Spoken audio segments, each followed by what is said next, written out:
Now, the counties have handled things differently, especially in the last week. Garrett Hart is the economic director in Chesterfield County, and he joins us this morning.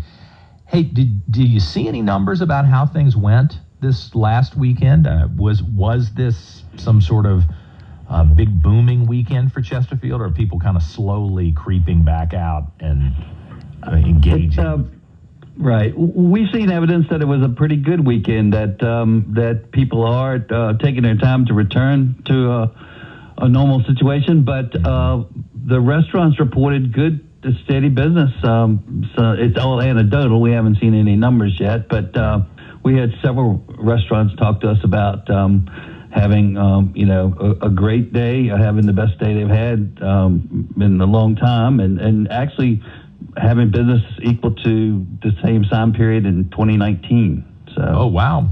Well, that's good news. Yes, that is great news. And that's got to be good news for the county, too. You know, everybody is looking at the bottom line, whether you're a business owner or whether you're an executive in one of the localities, worried about tax revenue drop off and where you're going to have to make cuts if you don't make up some of that.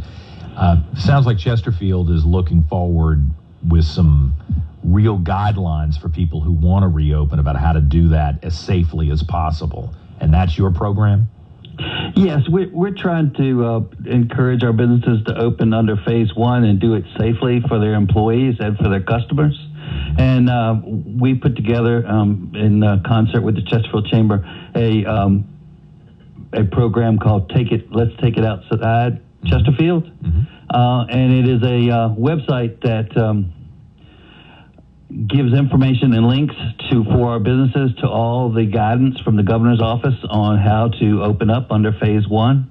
It is particularly good for the restaurants in Chesterfield, as it gives them directions on how to expand their patio dining or add patio dining if they don't have it.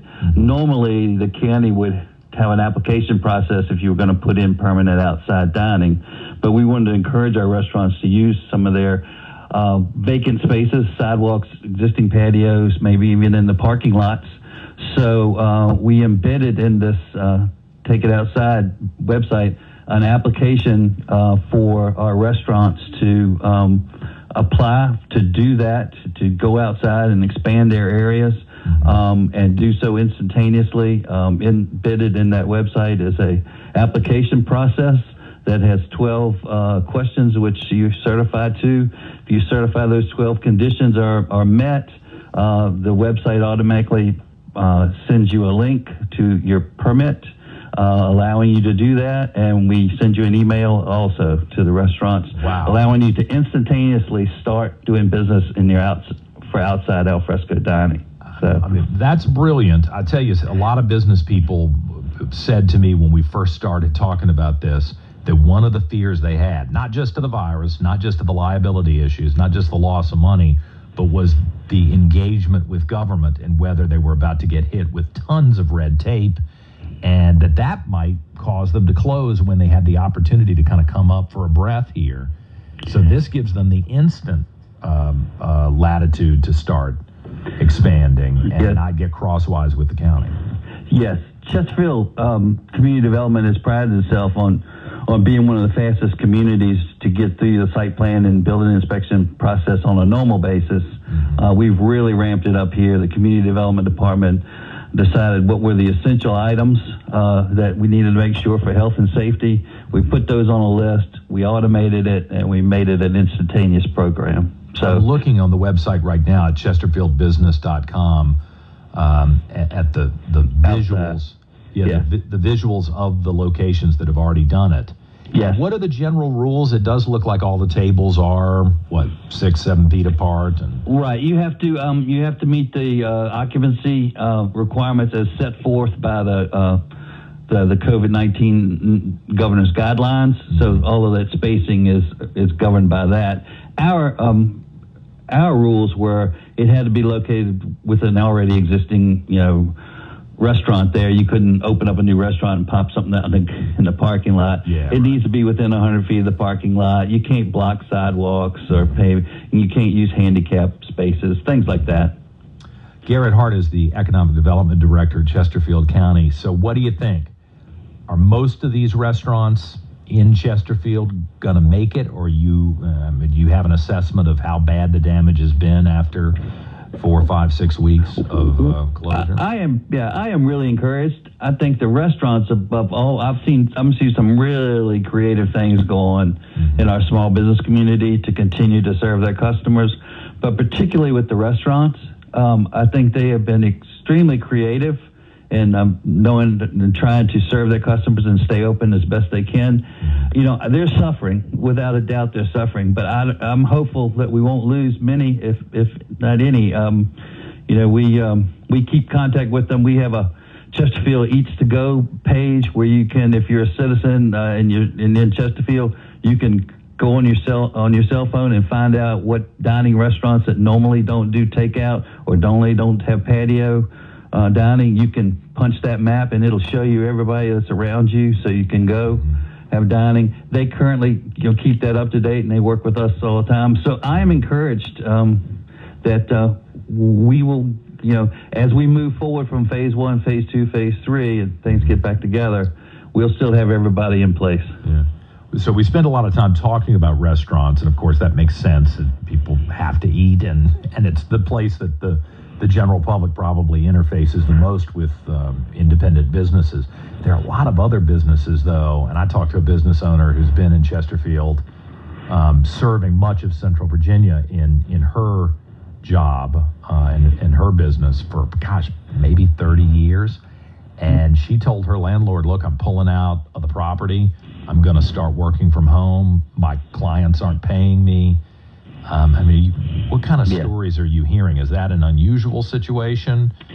No, if you're in a service business or a customer business where you've been prohibited to do what you do, or your clients are not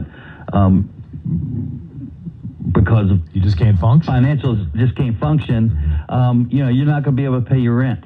So you're gonna figure out how to go home and work, or you're going to work with your landlord to see if you can forego your rent for a few months. And we see many of our landlords doing that. This is not a time to evict anybody. Is that working? Do you think everybody it is working? It is working in most cases. We are going to. We're all in the region, and Chesterfield as well. We're all going to see a loss of businesses that don't come back from this, but we're doing everything we can. I mean, the county has, waived penalties and interest on water bills. We've waived penalty and interest, on the occupancy tax for the hotels.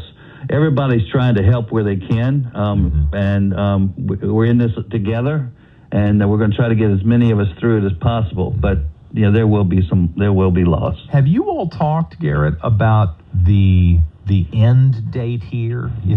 I think when we started, we pulled the plug on Politics and Pints, which was going to be in Chesterfield, in Rico, in mid-March. And man, it's been downhill ever since with the closures. And I don't know whether everybody expected to still be dealing with this at the end of May. To argue against myself, the governor said all the way to June 10th, right? So, right. What are you all thinking now as you look at the data and you try to evaluate when things begin to return to normal economically? Do you think that happens in June or July? Or we're just going to starting to get the numbers from April. The way we see it, April's going to be the bottom. We might bounce along across the bottom through part of May, but then we're going to start coming out a little bit. And it depends. The governor is going to control that schedule. Yeah. If we go into phase 2 in the next week, we'll move into phase 2, and that'll make things a little better and improve the spending in the area. If he delays that, it won't. If we move through phase 2 and our COVID numbers don't go up, June is probably when we'll get into phase 3, and phase 3 should help us a lot as well. It's going to be, the effects of this are going to be with us for a while, but we're just going to move through it one step at a time. Yeah. Well, listen, a salute to you guys in Chesterfield. for making this as easy from a government standpoint on these businesses that are struggling to survive. If you want more information on the Take It Outside guidelines and program, you go to chesterfieldbusiness.com and see the details on that. Garrett Hart is the Economic Development Director in Chesterfield County. And really, thank you very much for coming on this morning, and hope you'll stay in touch if you get new info you need to share with our audience. We're thinking about new programs all the time. We're just trying to help wherever and whenever we can. So I will reach back to you. Yeah, it's 9:17. We're back with more in just a moment here on News Radio WRVA.